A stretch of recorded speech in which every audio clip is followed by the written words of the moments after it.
Another long day turns to night as fires continue to burn across Kansas. We're just asking everybody to stay out of the area and heed the evacuations at this point. Thousands are asked to leave everything behind. I stayed in my car last night. While smokeout conditions shut down roads. Lock it up and get in! Help storms into Kansas from all over. Stay with it, hang in there. As of now, more than 600 square miles of Kansas is left charred by fire. Just around 6 this evening is when the smoke and flames filled the sky in the Highlands community. You could feel the heat, fire crews rushing from home to home, making sure people in the line of fire were out and gone. Those flames over there are really high. Look at that. I just saw a fire truck come by and I saw flames up there about 100 feet in the air or so, and thought I'd turn my sprinkler system on. We are in the Highlands area, actually near the golf course on Snoqualmie Street. As you can see behind me, the wind is billowing. There is a lot of smoke in this area. You can see the flames over there. I mean, just about an hour ago, that is when the wind really started to pick up and we saw a lot of that heavy smoke and even that white smoke. And then that's when we saw a lot of the flames just erupt into the sky. KAKE News caught up with residents panicking and evacuating the area. Bonnie tells us the flames were too close for comfort. We just looked out the door and saw it and started grabbing stuff. Terry Galen and Cindy Cox had their pet and family loaded into the vehicle, ready to get out. I am shaking like a leaf right now. We went upstairs and opened up the back door, and I mean, I got a picture on my phone that was pretty scary. Right across the road, just all orange, just fire. Both watched as flames got closer to their home, worried but thankful to be out. Please be I wanted safe. to see our house, see if we still had a house. We got our pet out and you know, family's out, so the rest of it could be replaced. This ranch of Dave Bozaiden's has about 15 or 20,000 acres, I'm told, and this was quite the house to see, including a trophy room and all sorts of things.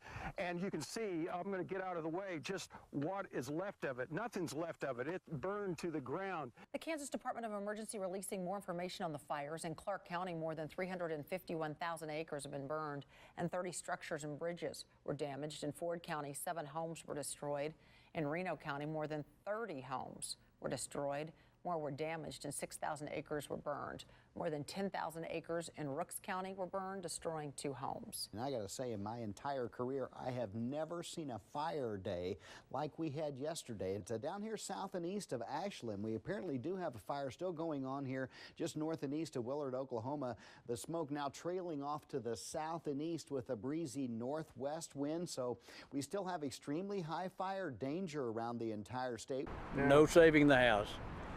When that fire came through here, it was blowing embers well ahead of the flames. David Bozaiden moved to his dream home and 15,000-acre ranch back in 1971, living here ever since. He's seen wildfires before. That's just part of Kansas. But even as he was trying to set up a defense against the flames, the fire overtook him and his ranch house. I was disking north of the house trying to get a fire guard, and I had less than 3 minutes. That wind was blowing probably 60 or more.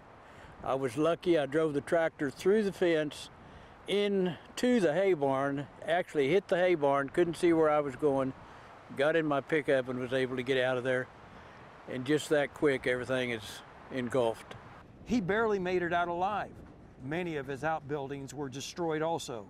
The ranch lost more than 100 head of cattle. Other ranchers in the area also suffered the loss of cattle. Meanwhile, the flames lapped at the properties of other homeowners who for now are thankful they've been spared, though they're nervous. Thought that we'd lose it, and it was by the grace of God and their work that they saved it. They saved ours and the neighbor's place, and it's burnt all the way around us. And they're still fighting. And they're still fighting. Right across the road from you. Does that make you a little nervous? Yes, that makes me nervous, and behind us, that makes me nervous. It's kind of coming at both directions. The fire is still burning in southwestern Kansas. Dozens of homes have been destroyed by flames, but there is still hope. Brenda Mills' home was spared. And then you can see how close it got right there at the sidewalk. Mills lives in Englewood. The town bordering Oklahoma has a population a little over 50. On Monday, it was almost wiped off the map by wildfire. Mills had to evacuate. When she returned, her home was still standing, but with so much smoke inside, she couldn't stay. I stayed in my car last night. The fire burning behind her still causing concern. Firefighters across the state have came to southwestern Kansas to help. In Clark County alone, the wildfires killed 1 person and injured 6 others.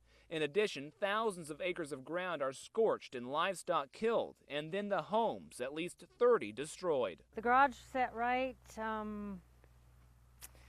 The door was probably about right here. Mills did have some damage. A few outbuildings and decorations caught fire. The place she calls home tonight, she's calling it something else.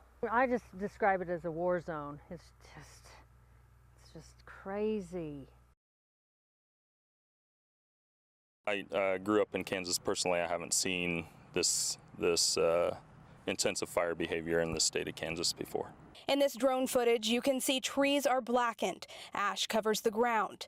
The magnitude of this fire is a reality for 10 families who have nothing to go home to. Devastation like this can be seen for miles, and in this case, you can see the fire stopped at the end of this property owner's driveway.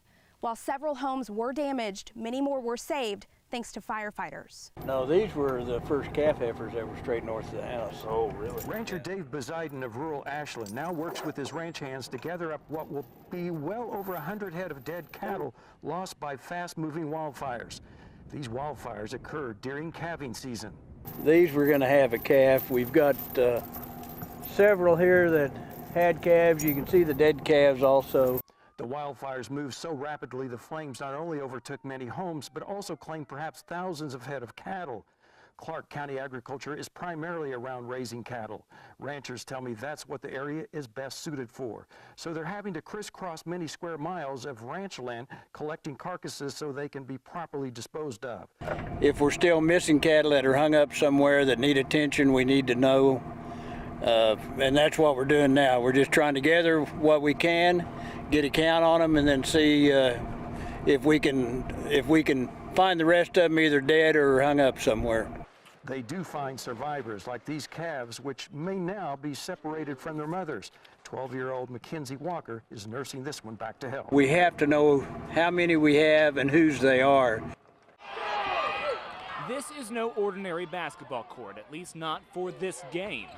That's because one of the teams is dealing with a tragedy. Wildfires destroyed dozens of homes in Clark County, home of the Ashland Blue Jays. No one knows that better than cheerleader Charlie Gibson. We lost our house in the fire. Before the game, we caught up with her at a pep rally, pumping up the basketball team.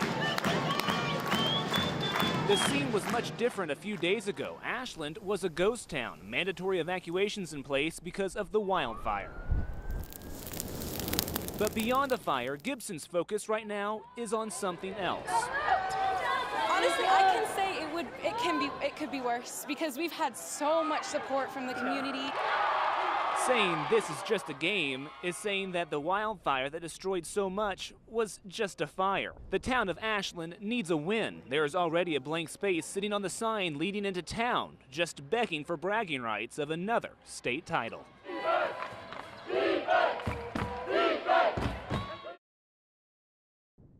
It's been less than 3 weeks since those historic wildfires scorched so much of Clark County. It's still too dry. You can't put cattle out here. There's too much ash. Patty Young drives across the family's 15,000-acre ranch where some 500 head of cattle were killed in the fires. Before the cattle can return, she says the land needs to heal and grow new grass to sustain livestock. But also, fences need to be rebuilt. We've got our volunteers that have graciously come and helped us during their spring break. They are pulling all of our fence. The volunteers include folks like Kirk Core on the skid steer and Dennis Halstead. They drove down from near Concordia Friday to pull burned fence posts. So this is just our part to give these folks that are in need a hand. Young says there are an estimated 9,000 miles of fence needing replaced in Clark County, including 150 to 200 miles on the Young Ranch. She says the job would be so much more difficult without the many volunteers. They're a gift from God. The volunteer coordinator in Ashland says volunteers like these have been coming in from across the nation, coming into Clark County to lend a helping hand in a time of need. Students like Dane Brown from Marysville are part of an FFA chapter there. They want to help, even if it means a few scratches. It's poking. Yeah. They say if you ain't bleeding when you're messing with barbed wire, you ain't doing it right, so. These high school students will do their part while they're here today, and then other volunteers later will pick up where they left off. I live on a farm, and I know I would appreciate the help if this happened to us. They say their work during spring break brings them satisfaction. No doubt they'll take back to northern Kansas lessons learned volunteering here. In Clark County, Chris Frank, KAKE News. People across KAKE land are also taking part in the KAKE and Dillon's Rounded Up donation drive for the American Red Cross. Those who lost their homes particularly are going to have a long return to normal. Shoppers are rounding up their grocery bills and making donations. The money is going directly to firefighters, volunteers, and fire victims. Welcome. Thanks for coming. A dozen students from Axtell's senior class arrived to Ashland's high school after driving the 327-mile trip in 5.5 hours. Thank you for being here. The students raised money to take a class trip to Kansas City to visit Worlds of Fun. But watching news of the wildfires in Clark County changed their minds about where they wanted the money to go. And we all decided that we thought it would be better to donate our money down here. It's something that matters. They first presented a check for $2,200 from Axtell's senior class. Then they presented another check of $1,000 that Axtell's Kansas Association for Youth Group, KA's program, raised for fire victims. There were 11 students in the Ashland School District who lost homes to the wildfires. The money donated here will go into a fund for those families. The students are nearly on opposite ends of the state from each other. Their only interaction may be in state tournament meets. But in this meeting, they get a chance to hear firsthand how those wildfires impacted the lives of students and their families here. Quanah Gardner talks about the loss of his family home and how the smoke separated people during the fire. The smoke had gotten so bad that my uncle left, and for about half an hour he didn't know whether or not my parents had died or not.